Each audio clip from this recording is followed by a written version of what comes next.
G'day, CJ. Greg Davis here, mate. Does that feel like one that might have got away, given you seemed in control for most of the game and scoring really dried up in that last quarter? I think just 12 points. Do you feel like that was the one that you let slip through your fingers? I think we've had a few slip through our fingers, Greg, but yeah, definitely, we controlled the game, as you said, for most of that. Thought I'd just valuing the ball down the stretch there. We had some good looks though. They just didn't fall at the front of the rim. But man next to me came in and gave some valuable minutes and contributed in that short patch, which kept us ticking alive. Hey, you had a couple of guys fail, game day fitness test. Will they be right to go for your next game? And Isaac Humphries, I suppose reports that he's gone for the season. Can you update us on those? Yeah, it's unfortunate that where Isaac's at, but it's more for his health and well-being and getting healthy for his career, and we want to do everything possible to help him as a club. So we're sad that and we miss him, but we're also happy for him and the decision that's been made on his part. As for the other two in protocol, I hope to have them back. I think anyone that's come out of COVID, it's a tough thing to try and get up for, and it's next man standing. This is something that we have to deal with right now, and hopefully as this season goes on and even next year that it's something that's we don't even talk about. CJ, your last start, you beat the reigning champs, you beat Perth. Is that obviously an obvious frustration to you, given that the gap between your best and your worst seems to be quite wide? That at your best, you can beat anyone in this league. No, I think it's just about improving, Greg. I think when you get a group together, like I have been put in this position, is we're working every day to try and get better and understand individuals' tendencies to team scout and what we want to get done. And I think the boys can testify to what we put on the video to show them daily, to putting in the work, working with our strength and conditioning coach to around the clock stuff that we can do when we're not in COVID or dealing with other issues that just happen to deal with through day to day. But that's all part of learning. This is all part of our growth. And yes, when you beat a top team, or a team that's ranked very high right now, it shows you where the difference in this league. It's not far between first and last, and you have to be good on the day, and a lot goes into that preparation through the week and dealing with injuries and managing injuries along the way. Last one from me, CJ.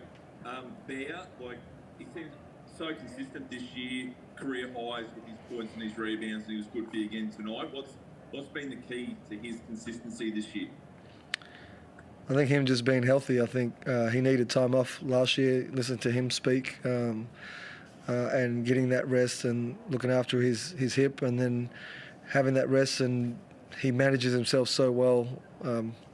Greg, he's been in the NBA. He looks after his body. He's a guy that is a no-nonsense guy. If you tell him something, he delivers in that space. If he can't go, he'll tell you he can't go. And you need to listen to players sometimes. And I've known Bear a long time, and as I've said in the past, I'm so super excited to have him with us. He's contributed a lot, and he will continue to contribute for us and give us all he's got. Thanks, CJ. That's all from me. Thanks, man. Likewise.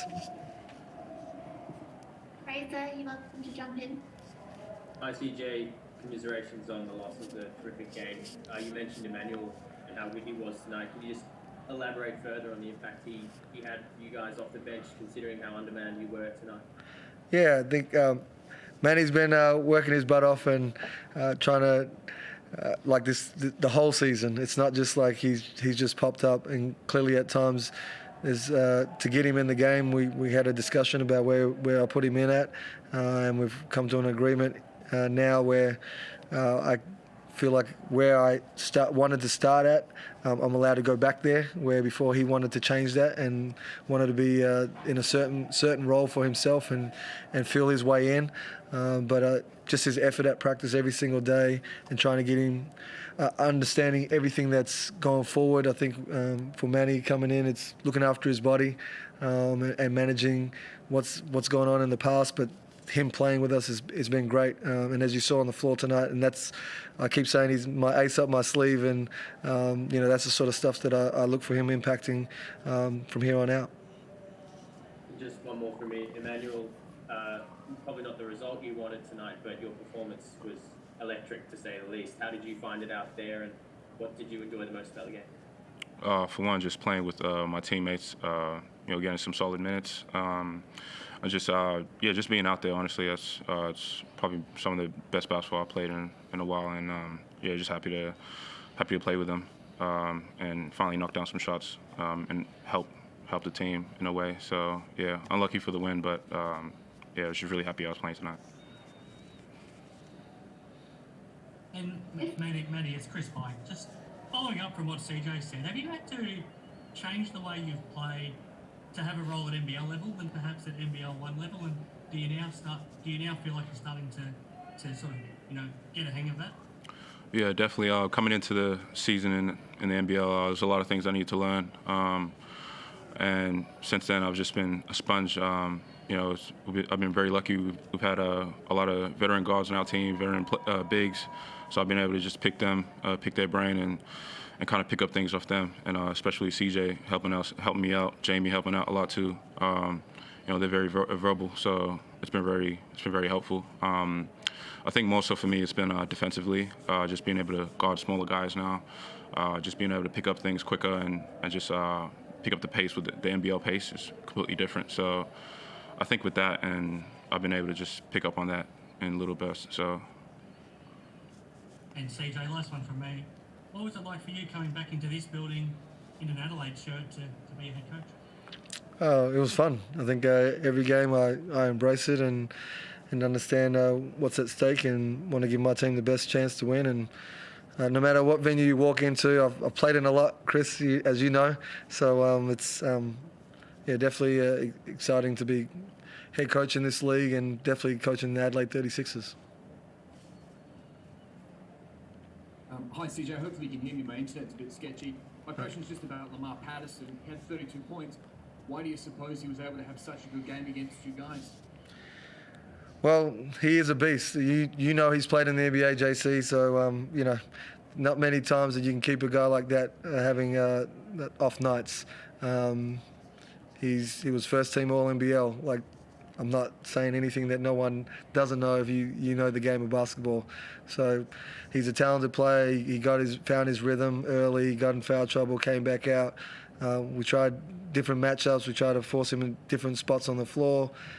He's great at getting to the rim, and he made some shots early, which got his confidence going too. Any final questions? Thanks, guys. Thank you.